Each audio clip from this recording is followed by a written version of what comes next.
Assalamualaikum warahmatullahi wabarakatuh. Perkenalkan, nama saya Konita Asabil dari Prodi Hubungan Internasional semester 5 Universitas Peradaban Bumi Ayu.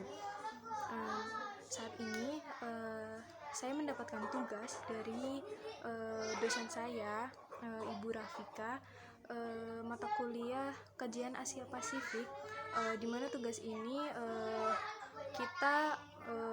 saya dan teman-teman mendapatkan tugas, yaitu mereview, mengkaji ulang apa yang disampaikan oleh pemateri dari webinar yang kemarin diadakan oleh Universitas Muhammadiyah Yogyakarta, yaitu webinar Indo-Pasifik Outlook di hari kedua. Saya mengambil review dari pemateri Ibu Nur Azizah yang membahas mengenai Women, Peace and Security.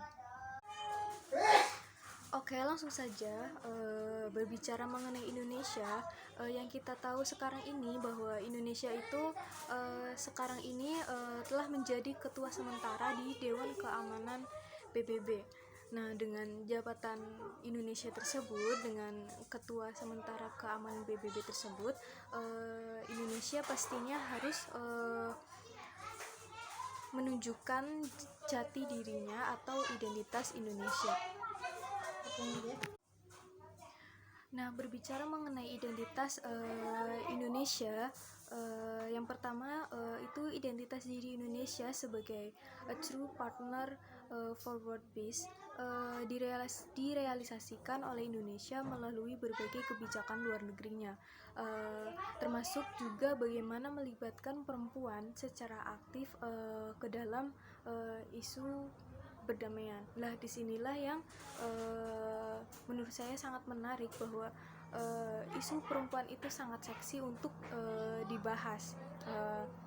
Nah, yang kita tahu juga, semua orang tahu bahwa jumlah perempuan di dunia ini tuh memang lebih banyak dari laki-laki, dan bagaimana tidak mungkin bahwa isu-isu perempuan di dunia ini sangatlah banyak dan sangat rumit menurut saya. Dan ini menurut saya isu perempuan itu sangat seksi untuk sangat menarik ya untuk dibahas.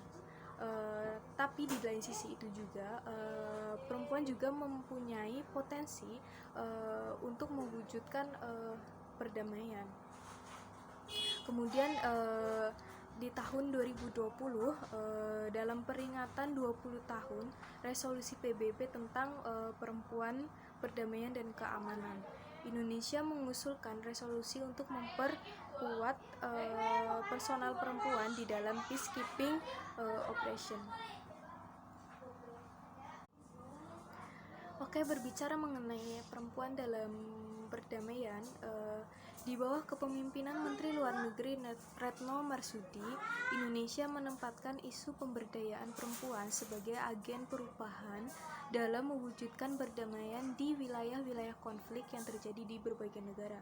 Nah, dari pernyataan tersebut jelas bahwa Indonesia ingin merubah cara berpikir sehingga perempuan itu mempunyai kontribusi yang positif di dalam perdamaian, dengan merubah cara berpikir atau mindset untuk emansipasi perempuan, keberanian perempuan untuk merdeka.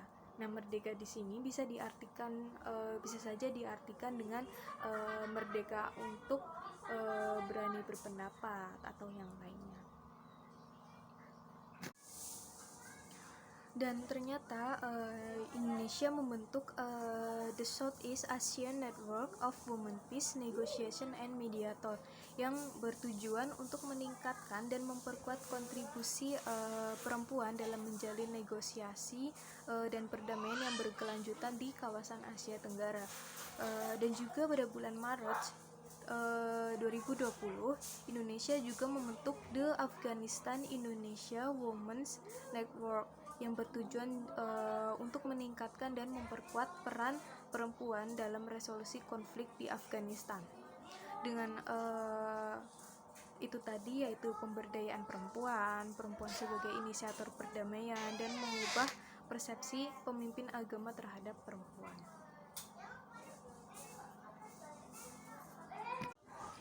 Nah, seperti apa sih kontribusi yang positif yang dilakukan oleh perempuan? Yang pertama, perempuan memiliki dampak peradaban pada laki-laki yang akan mengurangi kesalahan tentara laki-laki. Yang kedua, perempuan dianggap lebih simpatik sehingga lebih siap dan mampu berinteraksi dengan masyarakat.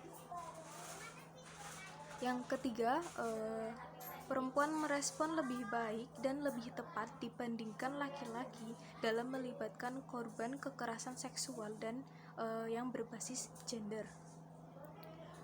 Dan terakhir, partisipasi perempuan menginspirasi perempuan-perempuan yang lainnya untuk terlibat dalam proses perdamaian dan berpartisipasi aktif dalam politik, dan dengan demikian membantu menjamin perdamaian dan stabilitas abadi. Nah, itulah yang saya review atau yang saya kaji dari pemaparan materi dari Ibu Nur Aziza dari webinar yang diadakan oleh Universitas Muhammadiyah Yogyakarta, yaitu dengan webinar Indo-Pacific Outlook di hari kedua. Itu saja yang dapat saya kaji. Terima kasih.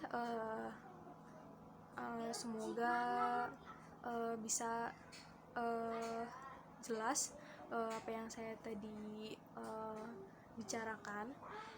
Terima kasih. Sekian dari saya. Wassalamualaikum warahmatullahi wabarakatuh.